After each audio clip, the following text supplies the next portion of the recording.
OBC को उपाध्यक्ष बनाया गया, उसमें शुभकामनाएं। आप क्या कहेंगे, किस प्रकार से आप कार्य करेंगे और किसकी तरफ से आपको लेटर मिला? देखिए, मेरे को कैप्टन अजय सिंह यादव जी जो हमारे ऑल इंडिया बैकवर्ड क्लास के चेयरमैन हैं पूरे भारत के, उन्होंने मुझे सीनियर वाइस प्रेसिडेंट हरियाणा का नियुक्त किया है। और मैं ये वादा करता हूँ कि पूरे हरियाणा में मेरे को 6 डिस्ट्रिक्ट दिए हुए हैं, जैसे पानीपत, करनाल, कुरुक्षेत्र, अम्बाला, यमुनानगर और पंचकुला। तो मैं इन 6 ज़िलों में घूम कर एक कार्यकारिणी हम बनाएंगे, जिसमें जिलाध्यक्ष होंगे, शहरी जिलाध्यक्ष होंगे, ग्रामीण जिलाध्यक्ष होंगे। तो पूरी कार्यकारिणी तैयार करेंगे और हम उसमें जो है ना पार्टी के साथ लोगों को जोड़ेंगे। जैसे कि पिछड़ा वर्ग के लोग, पिछली बार क्या हुआ कि भारतीय जनता पार्टी के लोगों ने इनको बहका के और ज़्यादा आरक्षण का हवाला देकर इन्होंने बहका के अपने साथ लगा लिया। तो लेकिन अब पिछड़ा वर्ग के जो लोग हैं वो एक ठगा सा महसूस कर रहे हैं और अपनी गलती का एहसास कर रहे हैं और वो तैयार बैठे हैं कांग्रेस पार्टी के साथ जुड़ने के लिए। और 2024 की तैयारियां शुरू करेंगे? बिल्कुल, 2024 की तैयारियां शुरू रहेगा। 2024 में निश्चय ही सरकार बनेगी सर। ओबीसी के लिए आप क्या कुछ सहूलियतें देने वाले हैं, क्या कुछ टारगेट आपने रखे हुए हैं कि ओबीसी के यहाँ पे कमजोरी है, इसको मैं ये बेनिफिट देने वाले हूँ अगर आपकी सरकार आती है तो? क्या कुछ मुद्दे? देखिए, ओबीसी के लिए जो हमारा 27% आरक्षण निर्धारित किया है, तो उसमें हमारी 20 टिकटें विधानसभा में बनती है। तो हम पूरी जोरदार तरीके से मांग उठाएंगे कि हमारे को हरियाणा में 20 टिकटें विधानसभा में दी जाए और रोजगार के मामले में भी जितनी हमारी पद बनते हैं उतने पद हमारे को। बीजेपी में ओबीसी के कई नेता हैं मगर वो भी कुछ नहीं कर पाए ओबीसी के लिए। लेकिन हमारे यहाँ हमारा जो ओबीसी के चेयरमैन है कैप्टन अजय सिंह यादव जी, और हरियाणा के जो हैं हमारे राकेश सैनी साहब, जो हरियाणा के चेयरमैन हैं, वो बड़े दबंग नेता हैं और वो पूरे जो है ना हाई कमान से मिल के उन्होंने पूरी ज़बरदस्त तरीके से और उसके साथ में जनता ने आपके ऊपर आभार जताया, उस पर खरी उतरेगी कांग्रेस? बिल्कुल पूरी खरी उतरेगी कांग्रेस। लेकिन भाजपा ने तो ये कहा था कि हमने जो आरक्षण। सर क्या कहेंगे, आपको कांग्रेस पार्टी ने एक बहुत बड़ी जिम्मेदारी, जिले की जिम्मेदारी दी है? हाँ जी, क्या रहेगा? आपकी सरकार जितने लंबे अरसे तक रही है, मैं कांग्रेस पार्टी ने बहुत बड़ी जिम्मेवारी ली है, जिला अध्यक्ष बनाया ग्रामीण का। और मेरी ये कोशिश रहेगी सभी समाज को, बीसी हो, एससी हो, जर्नल हो, मैं सभी समाज को जोड़ने का काम करूंगा और सबको जोड़ के चलूँगा, मेरी सोच है। और हम सभी भाइयों के साथ मिलकर काम करेंगे। ये नहीं है हम किसी को ग्रुप बनाएंगे, कुछ बनाएंगे, नहीं। गांव में जाएंगे, घर घर जाएंगे और अपने समाज को समझाएंगे। जात बिरादरी से हट के हम काम करेंगे।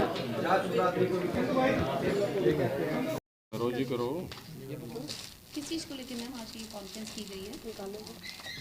जो हमारे भाई, छोटे भाई मित्रपाल जी जो कि रतनगढ़ से हैं, इनको कैप्टन अजय यादव जी ने और रूरल डिस्ट्रिक्ट प्रेसिडेंट ओबीसी का इनको बनाया है, करनाल का। और भाई चंद्रभान जो काम्बोज हैं, इन्हें ओबीसी हरियाणा के अंदर सीनियर वाइस प्रेसिडेंट इनको बनाया है और इनको 3 जिलों का चार्ज, इनको senior vice president OBC Haryana cell का इनको बनाया गया और उनके पास 6 जो डिस्ट्रिक्ट है उनका इनको इंचार्ज बनाया गया। मैं भाई मित्रपाल जी को और चंद्रभान काम्बोज इन दोनों को बधाई भी देती हूँ और इनको जो ये जिम्मेदारी सौंपी गई है, उम्मीद करती हूँ ये अपनी जो जिम्मेदारी है इसको अच्छे से निभाएंगे और ज़्यादा से ज़्यादा लोगों को अपने साथ जोड़ेंगे। और जो काम करने वाले, जो कांग्रेस के जो काम करने वाले कार्यकर्ता हैं, उनको जो भी इन्होंने आगे अपनी कमेटी बनानी है, पोस्ट देनी है, तो काम करने वाले लोगों को ये अपने साथ जोड़े। इसी के बारे में हमने आज ये रखा गया है। और लेटर्स दे दो, इनको दे देते हैं चिट्ठियाँ।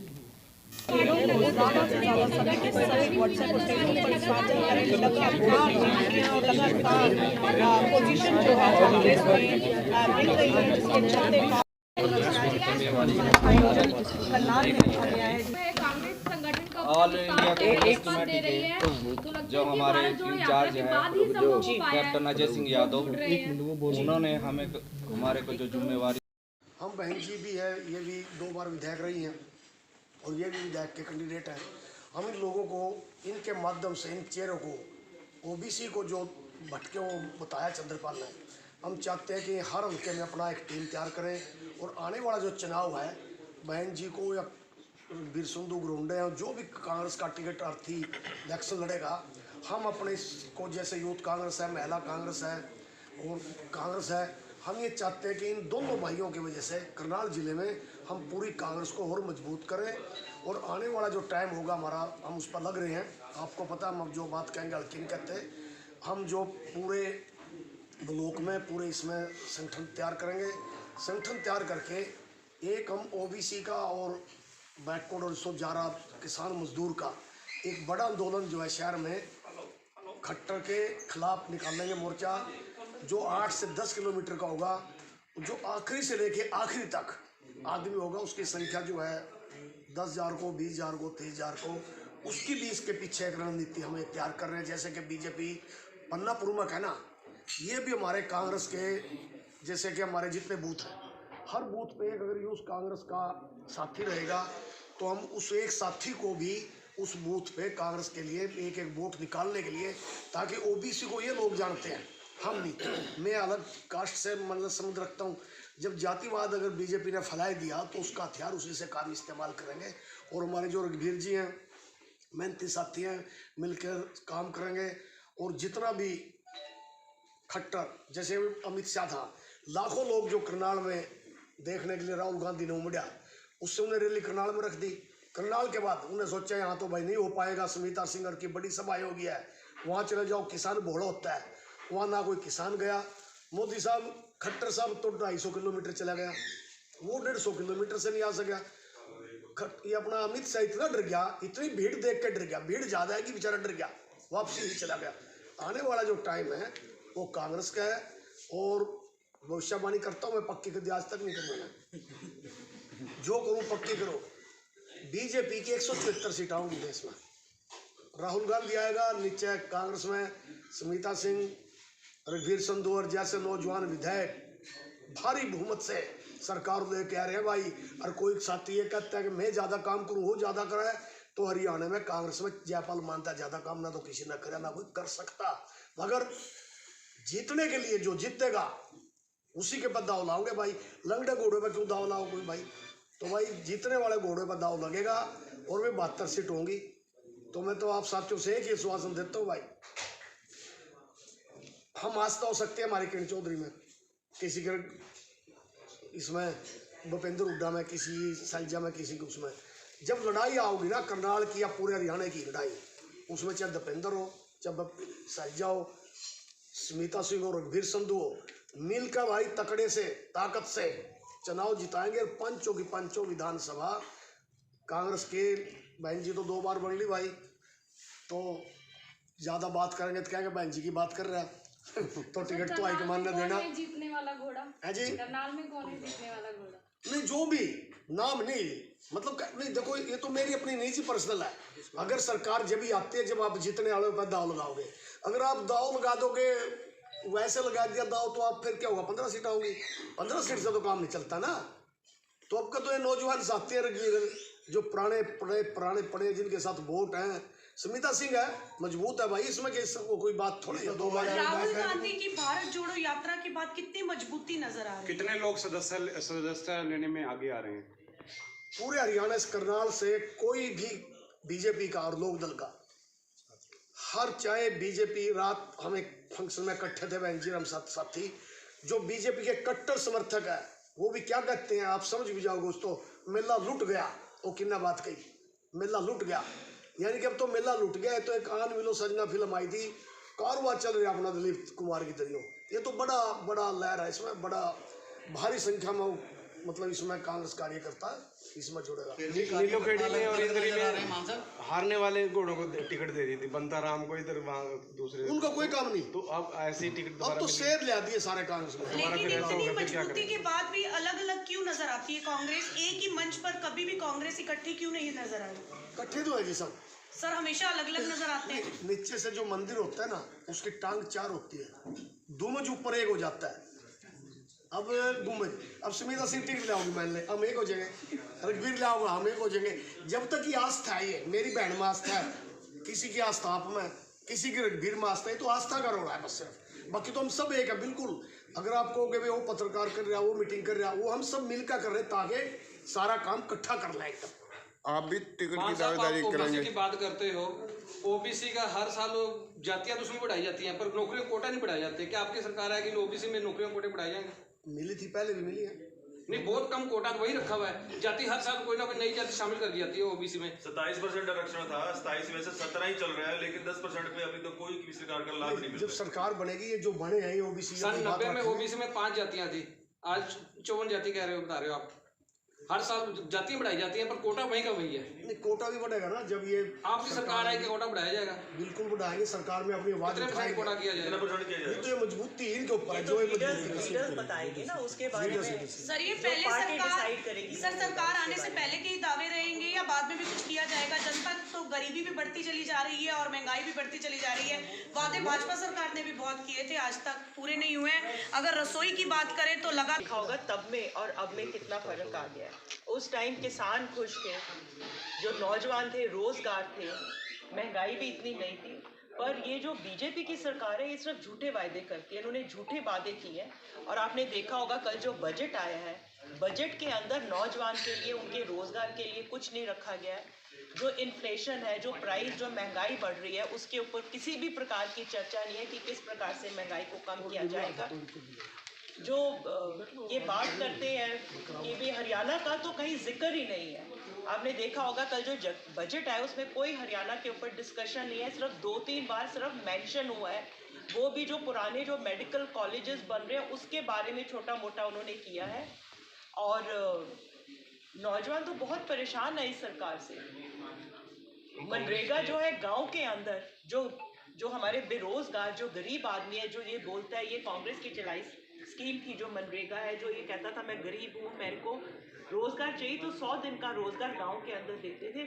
उसका भी इन्होंने जो बजट था, जो पिछले साल जो बजट था वो 86,000 करोड़ था, उसको इन्होंने 60,000 उसको भी कम कर दिया। हमारे जो किसान गर्मी में, सर्दी में, जो वहाँ पर दिल्ली के बॉर्डर पे कितने लंबे समय तक जो वो बैठे रहे, भूख हड़ताल वहाँ पर सड़क पे धरने देते रहे। जो एमएसपी का झगड़ा था, इस बजट के ऊपर कोई एमएसपी के ऊपर चर्चा भी नहीं हुई।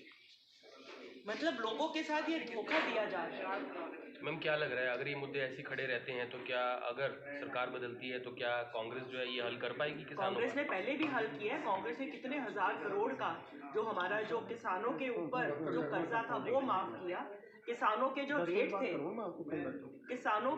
रेट थे उस टाइम बोलते थे कि जहाज में जो है वो गिरी गई जहाज में, पर अब तो हाल इतना खराब है किसानों के पास। आप व्यापारी से बात करो, जो छोटा व्यापारी है वो परेशान है, क्योंकि व्यापारियों का काम भी तभी चलता है जब खुशहाली होती है गांव के अंदर, क्योंकि हमारा रूरल एरिया, एग्रीकल्चर हमारा जो है देश है।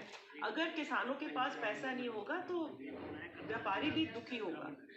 और आप देख रहे हैं बहुत ही जो आजकल जो बहुत एक सीरियस चीज़ है, आप सब नोटिस कर रहे होंगे, आप कहीं भी चले जाए, आप किसी भी गांव के अंदर चले जाए, किसी शहर के किसी एरिया में चले जाए, जितने भी नौजवान हैं, नौजवान जो है भारत छोड़ के बाहर जा रहे हैं। इसी गांव में आप ये गक्सीना में देख लें, आप भोगड़ीपुर गांव देख ले, डबरी वाले यहाँ बैठे, डबरी गांव देख ले, राय फार्म है देख ले, ज़्यादा मतलब नौजवान के पास, उनके पास क्या ज़मीन है, 1 या 2 एकड़ ज़मीन है, वो अपनी ज़मीन बेचते हैं, अपनी टिकट और वो करके बाहर जा रहे हैं। और बच्चे, पढ़े लिखे बच्चे वहाँ जाकर ये दिहाड़िए कर रहे हैं, कोई काम नहीं है वहाँ पर अभी उनके पास। तो ये भी बहुत ही डराने वाला इसका जो है कि जो यूथ भाग रहा है यहाँ से, पलायन कर रहा है देश से, आने वाले समय में बुजुर्ग यहाँ रह जाएंगे, एक बहुत बड़ा मुद्दा नौजवान है नहीं रहेंगे। मैम, एक बहुत बड़ा मुद्दा है, जैसे कि इस मुद्दे पे पहले भी कई बार बात हो चुकी है कि जो व्हीकल्स हैं 10 साल और 15 साल पुरानी, आपको क्या लगता है कि ये सिर्फ पॉल्यूशन को लेकर ही जो है ये नॉर्म्स बनाए गए हैं? क्योंकि 15 साल की आरसी बनती है डीजल गाड़ी की भी, चार्ज 15 साल का लिया जाता है। तो आपको क्या लग रहा है कि इस मामले में कांग्रेस क्या कर पाएगी? क्योंकि ये मुद्दा बड़ा है, क्योंकि लोगों की अरबों खरबों की संपत्ति जो है वो खराब हो रही है दिन प्रतिदिन, लोग बेच रहे हैं, कबाड़ में बेच रहे हैं। गलत है। जो खास तौर से आप देख रहे होंगे, जो ट्रांसपोर्ट है, ट्रांसपोर्ट खत्म हो चुकी है। जो ट्रक्स हैं, जो एक आदमी लोन के ऊपर अपना ट्रक खरीद की किस्तें भी पूरी नहीं होती हैं, लोग अपने ट्रक्स बेच रहे हैं, गाड़ियाँ बेच रहे हैं, बहुत गलत है। नई गाड़ियों की बिक्री ज्यादा बढ़ गई है, पुरानी जो है कबाड़ में जा रही है। आपको क्या लगता है कांग्रेस इस पे कोई हल कर पाएगी? अभी तक तो इसे लागू ही रखा गया है, हालांकि जो इम्पाउंड गाड़ियां नहीं हो रही हैं, लेकिन कुछ शुरुआत में की भी गई थी। आपको क्या लग रहा है कि अगर ये ऐसा ही आएगी तो हम जरूर अपनी पार्टी से बात करेंगे इसके बारे में कि ये जो है इसके बारे में कोई ना कोई हल जरूर निकालना चाहिए। हम भी इस चीज से परेशान हैं। नेत्रपाल जी को ग्रामीण ओबीसी का अध्यक्ष चुना गया और भाई चंद्रपाल जी को सीनियर वाइस प्रेसिडेंट, जिनको 5 जिलों का कार्यभार दिया गया, जो ये ओबीसी अपनी उसमें जा कर के कार्य करेंगे। मैं सबसे पहले यादव साहब का धन्यवाद करता हूँ, जिन्होंने इतने कर्मठ साथियों को जो ओबीसी में एक विशेष पहचान रखते हैं उनको जिम्मेवारी दी, और मैं इन साथियों को मुबारकबाद देता हूं।